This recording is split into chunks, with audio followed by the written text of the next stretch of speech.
Hello everyone. In this video, I will show you how to factory reset your Logitech MX Master 3S mouse. First, make sure your mouse is turned on and connected to your computer. You can connect it using Bluetooth or the USB receiver. Once your mouse is connected, open the Logi Options Plus software on your computer. When the software opens, you will see a list of connected devices on the home screen.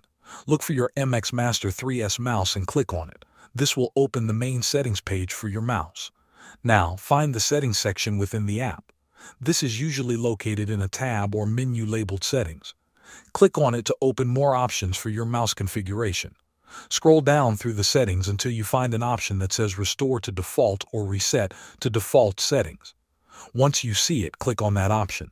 A confirmation message will appear on your screen. This is to make sure you really want to reset your mouse. Confirm the action by clicking Yes or Confirm. Your mouse will now return to its original factory settings. This means all custom button assignments and settings will be removed. Thanks for watching.